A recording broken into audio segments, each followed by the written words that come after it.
Desa Kohod, Kabupaten Tangerang, Banten memanas. Dan kadesnya Arsin dinyatakan melarikan diri.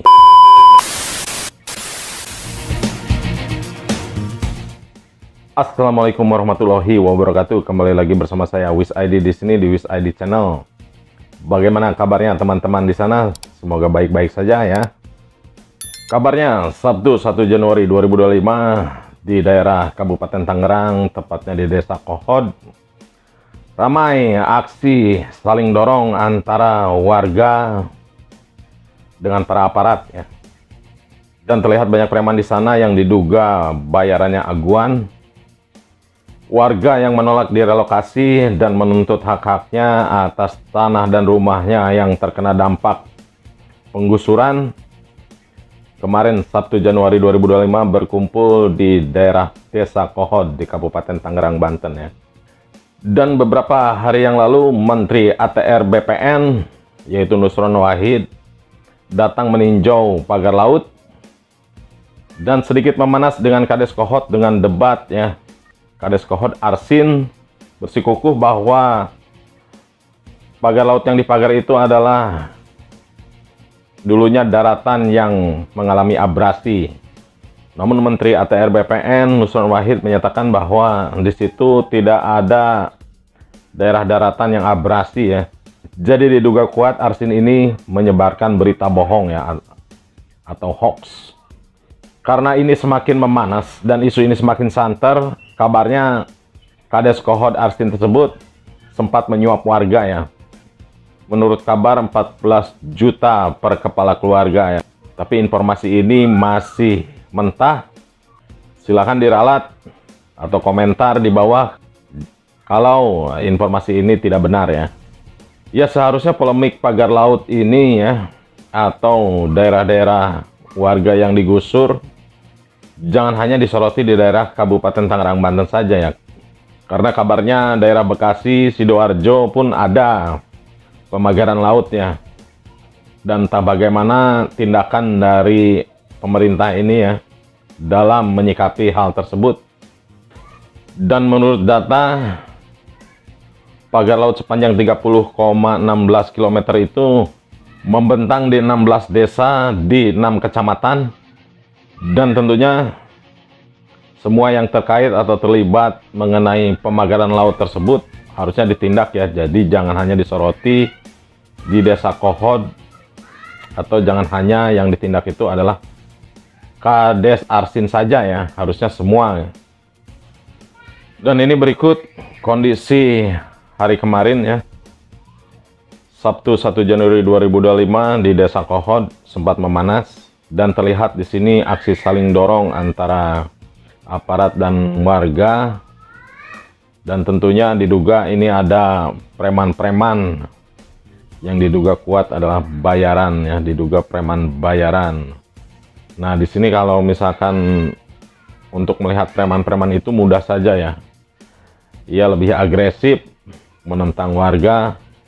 Dan di sini terlihat bahwa ada seorang advokat yaitu Ahmad Khosinuddin yang berani ya. Mungkin tujuannya berada di posisi tertentu karena dihadang para preman dan polisi pun ikut menghardiknya. Ini sayangkan para aparat hanya terlihat sedikit ya berada di situ.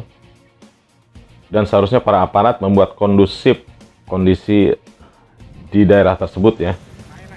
Ya, Ahmad Khosinuddin ini cukup berani ya menghadang para preman.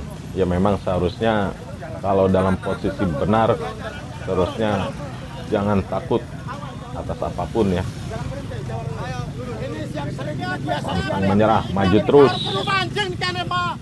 Ya seharusnya polemik pagar laut atau PSN atau terkait PIK 2 dengan kejoliman penggusuran hak-hak warga atas tanah atau tempat tinggal, jika ini ditindak oleh pemerintah secara cepat tentunya tidak akan berlarut-larut ya.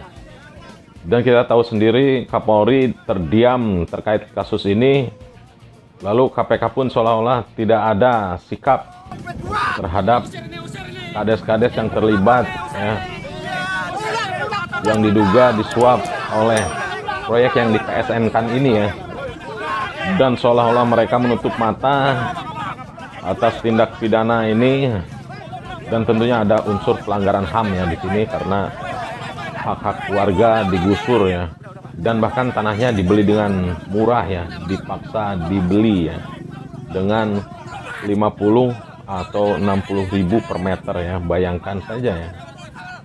Dan turut prihatin kepada warga yang terkena dampak penggusuran ya, akibat dari kejoliman mereka ya. Jadi bagi saya, untuk apa proyek-proyek besar dengan fasilitas-fasilitas mewah tapi mengabaikan rasa kemanusiaan ya, dengan menjolimi rakyat kecil ya, yang digusur paksa, dibeli tanahnya dengan murah. Ini benar-benar keji ya, tanpa mau peduli dengan nasib mereka selanjutnya ya.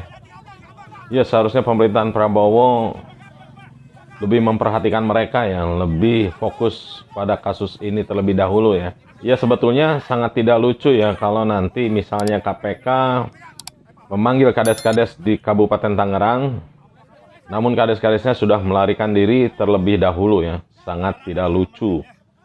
Dan seharusnya kasus Pagar Laut ini tidak berhenti dari hanya sekedar pembongkaran ya, namun mengusut dan menangkap siapa para pelaku sebenarnya ya, ataupun orang-orang besar yang terlibat ya. Dan jangan lupa skandal PIK 2 yang di PSN-kan ini adalah ada campur tangan Jokowi ya. Dan bagi Anda yang mau berdonasi karena simpati kepada warga yang menjadi korban penggusuran, yang mungkin sampai hari ini kesulitan dalam hal mengisi perutnya, semoga disalurkan secara tepat ya, atau memberikan bantuan secara langsung ke wilayah tersebut di Kabupaten Tangerang, Banten, agar para warga yang kena korban gusuran bisa sedikit terbantu oleh bantuan teman-teman. Ya itu saja yang saya sampaikan kali ini. Terima kasih atas support Anda selama ini. Terima kasih yang selalu setia menonton channel ini. Bagi Anda yang belum subscribe, silahkan di subscribe, di like, di komen, or di share. Wis Adi pamit. Assalamualaikum warahmatullahi wabarakatuh. Assalamualaikum. Merdeka.